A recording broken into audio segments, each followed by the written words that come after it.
What's up, everyone? Welcome in to my continued NASCAR coverage. This week, we're talking about the 2018 Quik Trip 500 at Atlanta Motor Speedway. I am the big man on campus for SBR Forum at SBRpicks.com. Last week, Daytona, what a race it was. A lot of interesting things went on. Austin Dillon captures the win. We had a shot late with Kurt Busch. He led with 2 laps to go. Was involved in a wreck. That's how close we were to cashing that big ticket on Kurt Busch. But we pick up the pieces and move on. You're not going to win every week in NASCAR. It's tough, but let's put our money in the right way this week and hopefully find a winner. As always, support the causes here at SBR. There's so many great things that go on here. And make sure you join the fantasy league going on with SBR. You can join a fantasy league, play with other people. You can pick drivers. There's so many great things as well. You know, different great videos on every single sport, all sorts of good things going on at SBR Forum and SBRpicks.com. Let's get into the preview. This is an interesting preview because the weather could be a problem in Atlanta on Sunday. This race goes at about 2 o'clock Eastern. From what I've seen, there could be an issue with rain, so obviously have to keep abreast of that. Could see some sort of delay in this race or something like that. But a little bit about Atlanta, if you're new, it's a 1.54-mile track. It's an intermediate track. And you look at last week's winner, Austin Dillon. The last time a racer won 2 races in a row, the last driver to do that was Matt Kenseth. He did it back in 2009, so 9 years ago. It's not very not very normal. So Austin Dillon's chances of winning this would not only be legendary, but they're probably not going to happen. As far as the drivers that I like, I have 3 yet again. All these lines are currently at Bet Online if you wish to opine on them.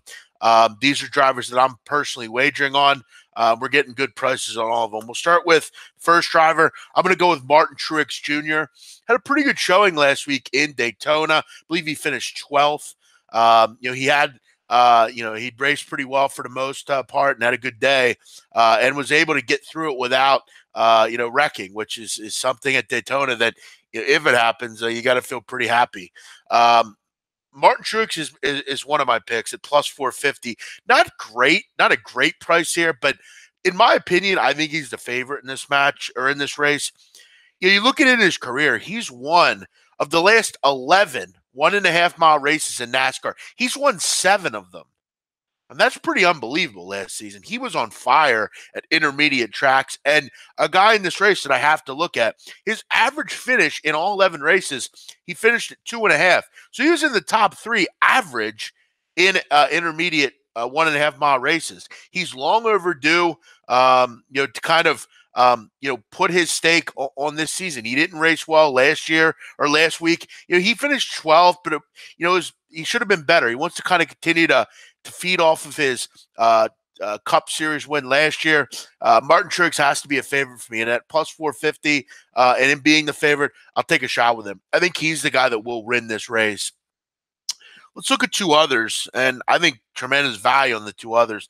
Not Kurt Busch, Jimmy Johnson at 14-1. I'm going to take a shot with him here as well. He hasn't raced well. I mean, a tough year last year. He's in and out of the lineup each week. He hasn't raced well. I mean, he's only you look at his last 10 races. I mean, he hasn't finished well in really any of them. But he has won 3 times here in Atlanta. He's finished top 10, 12. He last 7 events he's not finished in the top 10. So for Jimmy Johnson in general, he's really struggled over his last couple races. He's actually won twice here at Atlanta, and 2 of those were in the last 3 years. So he has had a good history in Atlanta. It's a track that he does real well at, and it's a track that I think, as far as maybe you getting him going a little bit, it's a great place to start. You talk about long overdue. He's long overdue for a good performance. A guy that wrecked last week at Daytona. It's been a tough year for the quote-unquote LeBron James of NASCAR. He has struggled a little bit. Needs to get a winner under his belt. I think he'll be up towards the top in this one. I think for once we finally see a good performance in a Jimmy Johnson. And at 14-1, I have to look towards him here. The final driver that I'm going to take, this is obviously tremendously heavy value.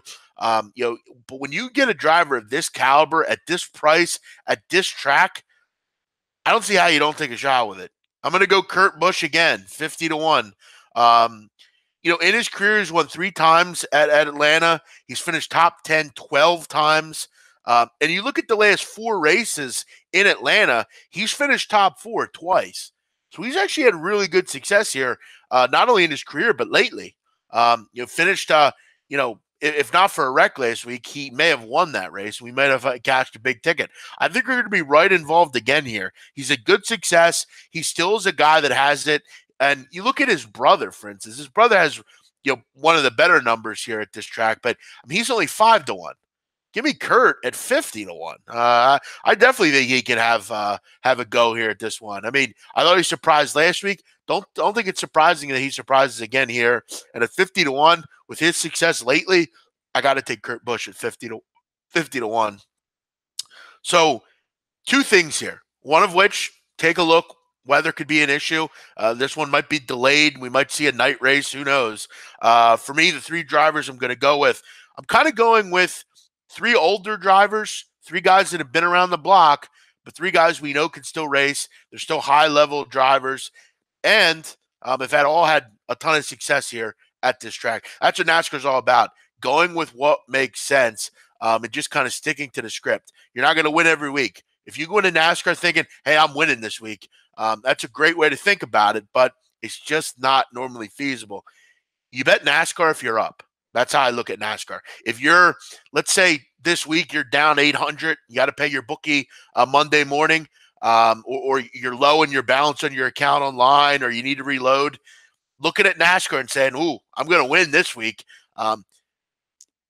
It's not for the faint of heart. Let's say that. And my advice is, if you're down, you should not be betting NASCAR. NASCAR is for people that are flush. They're having good years.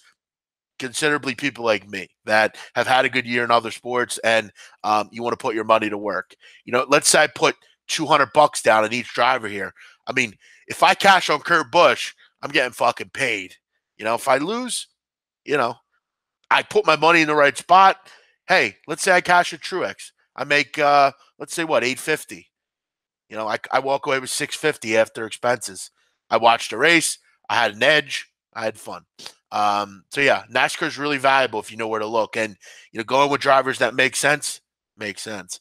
So for me, Truex plus 450. I'll go Jimmy Johnson 14-1. I think he may get the you get something good going here, and then I'm going to go back to Kurt Busch 50-1. Can he cash in a big price? We'll see. Let's go with those 3 drivers this week at Atlanta. Everyone have a great weekend. Hope you enjoyed the breakdown. We'll see you next week here on my weekly preview of NASCAR. Hey guys, thanks for tuning in to our channel. Now, we've put a lot of work into producing all these free videos, so please help us out and keep all our content free for you forever by simply liking, sharing, commenting, and subscribing. Now, not to mention, a visit to our industry-leading website will warm the hearts of all our SBR employees, especially myself. Now, the links are over there to the left, so do check those out. Thanks for watching.